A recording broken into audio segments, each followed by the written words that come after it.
Hi, this is Peter Godinez, your ambassador with KADY TV, with another session of Good Morning Oxnard. And again, what I always say, one of my favorite collaborations, and if you're into the synergy, 1 + 1 = 3, well, when George and I get there, equals 5.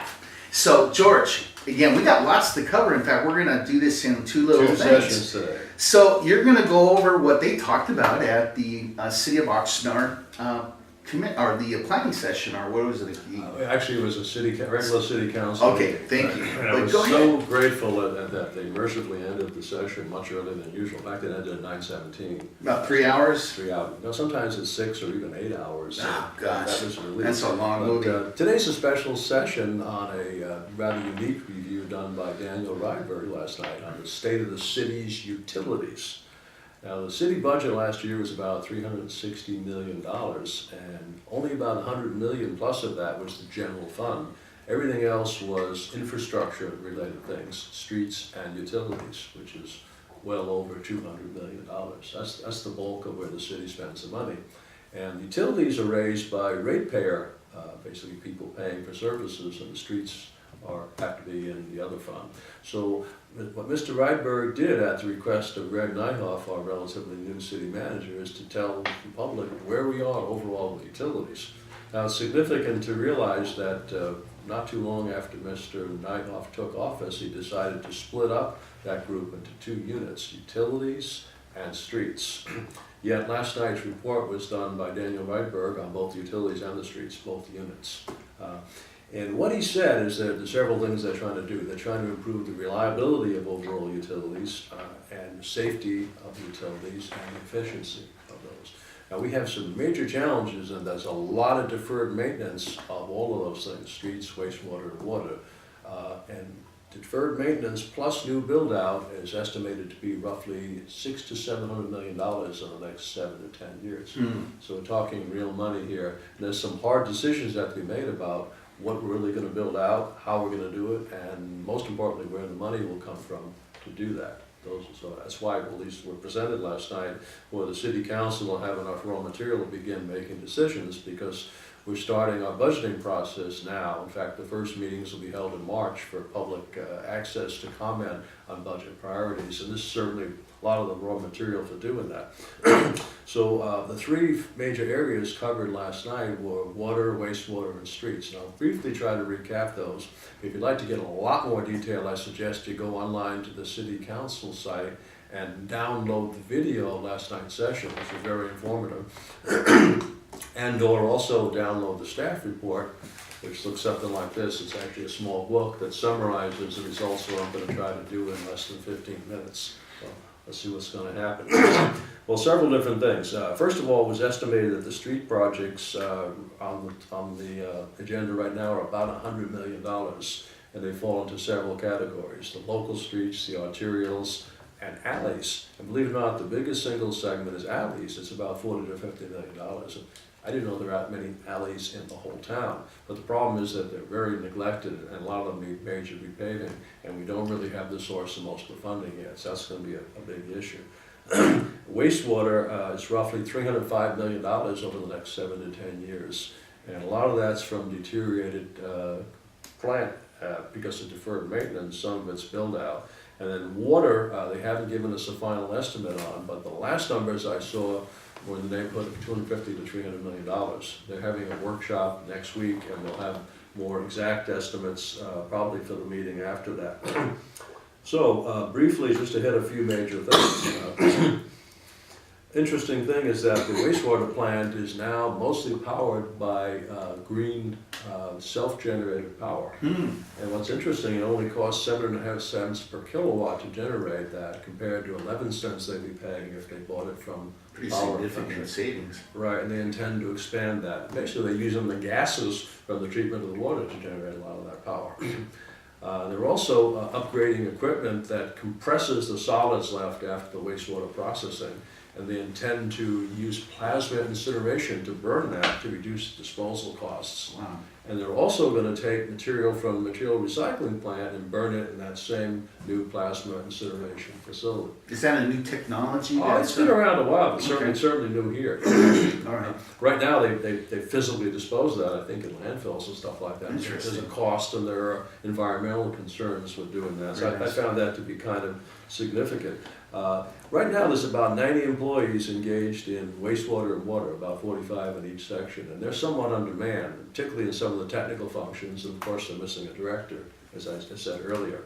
In the water area, probably the biggest things going on are the desalter startup and increase of capacity of that, and also they're putting in various types of lines to eliminate brine and also deliver recycled wastewater to farms and industry in Oxnard.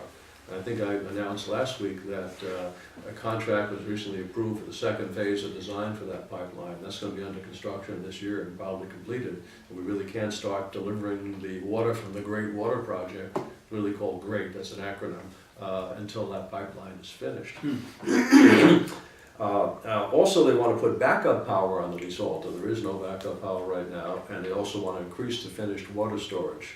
It seems that both the desalter and the wastewater plant don't have to run 24/7. I think it's called desalinization plant. No, actually, that's not a correct term. First First of all, it's not desalinization, it's desalination, and that refers to ocean desalinization, which is far more expensive and complex than desalting. The wastewater in the ground right now, and come from the plants, has a concentration of about 1,000 to 2,000 parts per million. That's much easier to desalt than ocean water, which has 33,000 parts per million. So we have the groundwater, about 1,000 to 2,000 parts per million. Then we have wastewater, which is about up to 5,000 parts per million, and ocean water. Ocean water is a whole nother level of complexity, expense, and energy requirements to do. That's why the city hasn't taken that on yet. But we're trying to get that on the agenda for the future, because right now we're totally reliant on a little bit of groundwater and outside water from Northern California, from the Colorado River for our supply. But if that should be interrupted, we're screwed. We're totally dependent on it. So a lot of cities are now opting to create ocean desalination projects to do that. So sorry to get on a tangent, but it was a very good question from our cameraman. We have pretty smart people in our crew. Maximilian Santan, take a bow. Right. Now, another thing is basically the processing of the groundwater. Groundwater actually is self-purifying. The longer it's in the ground as it moves through the system, the cleaner it gets. So eventually the city will be injecting more water that's recovered into the groundwater, letting it percolate through the soil. Right now it takes 6 months to do that. And they're going to improve processes so that they get that down to 2 months. That's going to require some improvements in the system to accomplish that. You're really good at this. I could see you in front of a college class. Well, I have a lot to learn. I mean, last night there were experts there. I mean, even some of the public speakers like Steve Nash, who worked for the water department many years ago. Steve Nash. Nash? Yeah. But Daniel Rydberg, certainly very knowledgeable. Mr. Kropinski wasn't there. He's a frequent speaker who I believe works in Ventura, and he could add a lot. In fact, I communicated him by text. He texted me during the session to make some comments on what was going on. Really? So maybe we'll have to Some have inside him, scoop we'll have there. to have him as a guest I'm sometime. hoping that will happen. Right. So I was actually going to get to that section on desalinization, and you kind of jumped the gun on me. I'm sorry about that. No, not you. I Let's apologize. talk about streets for a while. I mentioned there's about 100 million in streets. Let me just recap what's involved. And it's basically the neighborhood streets, which will be done in 3 phases over 3 years. I'm still waiting for them to start Harbor Boulevard, which is near where I live. That was supposed to have been started in January, and because of a change in the scope of the project, they delayed it. And then the weather got too cold to do it. I didn't realize it, but the particular process they use requires a minimum surface temperature of 52 degrees in order for the asphalt to cure properly. So they're waiting for a window of 5 or 6 days where they can start that process to mercifully fix Harbor Boulevard, which is now in third world condition. That's a good way to put it. Yeah, and they also have basically what they call arterial stopgap repairs, and we're waiting for federal funding on that. I don't know if we're going to get it or not. I see Obama mentioned that in his budget request.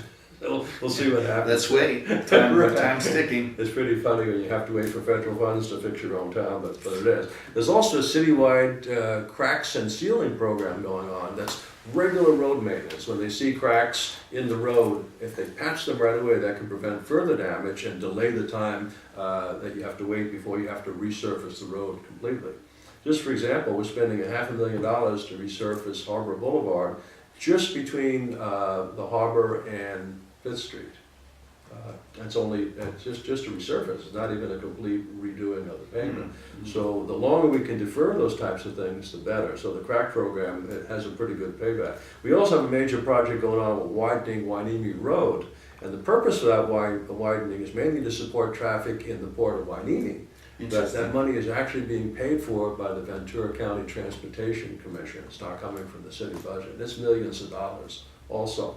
Now, isn't that geared towards getting the trucks to go out to Rice Yes, sir, Avenue? exactly, right, to take the traffic out of our area.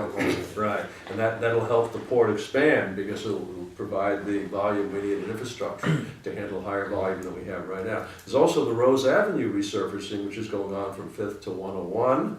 And we have a North project, we're putting cast iron pipe underneath too, which is really the biggest part of the project. Mr. Rydberg was asked what the estimated requirements are for roads per year. He said about 3 to 4 million just from maintenance every year and about 8 million per year total when you consider all the work to be done. And the work will actually be higher right now because we're playing catch up on deferred maintenance right now. So if you recall from previous session, Mayor Tim Flynn actually made a campaign promise to get all of the roads repaved within 3 years. I don't know if that's going to happen, but he's doing his damnedest to make it occur. Rydberg also mentioned this about a 10-year lookout horizon for planning, where they look at what they're going to need in the next 10 years to budget, but they also try to combine all other related projects at the same time. For example, if you open up a road, that's a really good time to replace pipes, put in infrastructure, cabling and stuff like that. And 2 speakers spoke out and really pushed the idea of putting in fiber optics cable whenever we have a street opened up. It's not quite as simple as it sounds. So you don't just throw the cable in the trench along with the sewer pipes. There are some rules governing what you can do. It turns out that you have to separate wastewater from water by at least 10 feet for sanitary reasons, and that you have to separate electrical cables as well, so you can't just throw everything in the street. So the complexity of planning a project is really considerable.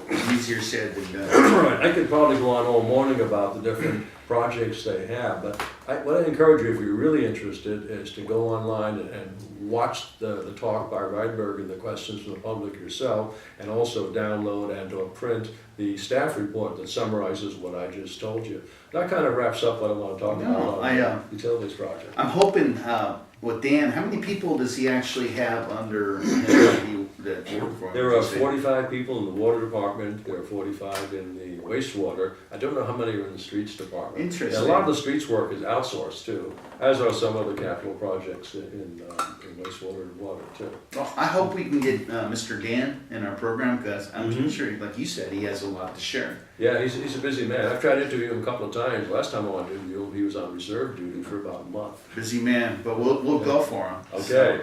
So, with that, thank you. And this is Peter Godinez, again with George Miller of citizensus.com. Check it out. That's citizensjournal.us and Citizens Journal Ventura County on Facebook. Excellent. Until next time.